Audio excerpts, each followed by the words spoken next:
No two police officers experience exactly the same thing on any given day. However, they all start their day off the same way, here at the Police Administration Building. This is the Police Administration Building. Next door to us is the Police and Communications Building. Most officers that are working patrol will arrive here in the morning in their civvies, in their civilian clothes.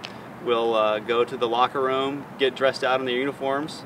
Then we go to briefing, where the briefing sergeant calls roll for everybody, make sure everybody's there that's assigned to work for that day. The briefing sergeant will give the officers information about what's happened in the last 24, 48 hours, and then the officers will find their car and get in their car and hit the street.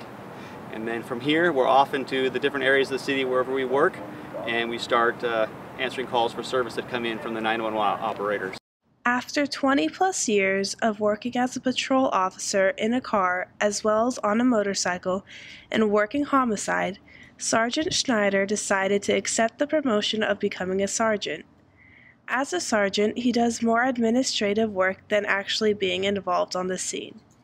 He decides what calls they should go to and in what order, depending on the urgency of the call. He sends out one of the patrol officers to answer the calls and only goes to the scenes if his presence is needed. He has to approve all of the reports that come from the patrol officers in his district, as well as doing any additional paperwork for cases or for his patrol officers.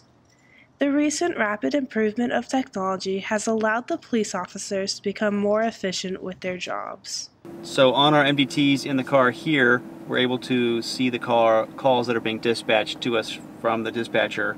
She'll give it to us over the air on the radio. We'll also be able to see the event here on our screen. It'll give us the type of call that we're going to, the location, and then all the details of call, including who the other officers that are going with us.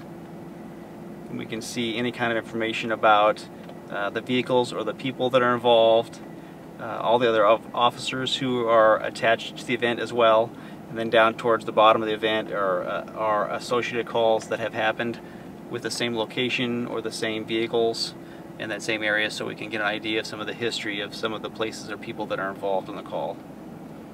The other function on this computer is the ability to send messages back and forth to other officers or the dispatchers with information about the call that we're working or any kind of follow-up that we're conducting on a case. The dispatcher rates the crimes on a scale of 1 to 5. 5 being the lowest urgency, while 1 is a priority to get to as soon as possible because there is violence happening at that moment. A 2 is still an urgent call, but there has not yet been any reported violence. If a call is rated a 3 or below, the officers get there only when the most urgent calls are already taken care of. So while we're out on patrol, a typical day involves driving through the district that we're assigned to, taking calls for service that people call in when they're calling 911. We're also checking neighborhoods, looking for crime that's actually happening in progress that hasn't been reported yet. Typically we're familiar with the problem areas in our district, so we do drive about our district checking those areas. As the supervisor of the team out here in a district, my responsibility is to keep tabs on all the different calls that are happening in the city or in my particular area of the city at a time, and evaluating which calls are more important than the others and trying to manage the resources I have and decide which calls are going to be answered in which order, keeping track of where my guys are and everything that's happening at any given time. A patrol officer is the lowest ranked officer, but their jobs are just as important. They are the officers that drive around and give out traffic tickets. They are also the first people who arrive at a crime scene that was called in. On patrol, we answer pretty much any kind of call that comes in, whether it's a very mellow verbal type of argument all the way up to homicides. Okay, copy that. Control, this is separate from the stolen car, correct? Affirm, you're now on event 556. Copy that. While driving around, a call came in at approximately 9:30 in the morning to report a stolen car. This car was described as a white Prius with 4 bullet holes in the side, and we later found out that his son had stolen his dad's car and that this was not the first time it had happened. Because there were no other open cases, many of the police officers in the district, as well as Sergeant Schneider, started to look around the area that car was last seen. With no prevail, the officers dispersed throughout the district while still keeping an eye out for the stolen car. Around 1 o'clock, 2 officers decided to eat lunch together. Their cars were parked a space apart, and when they were coming back, they noticed there was a white Prius that was parked in between them, and it matched the license plate number of the stolen car. The man was sitting in the car, but none of the doors would open.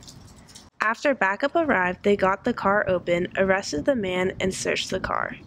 They did not find anything in the car, but they did comment that was one of the strangest forms of self-surrender they had ever seen. The day did not amount to anything you see on TV shows. Yes, major crimes do happen, but San Jose is a relatively safe city. Most of the calls Sergeant Schneider got were given to his patrol officers, and the only call he attended all day was the stolen Prius.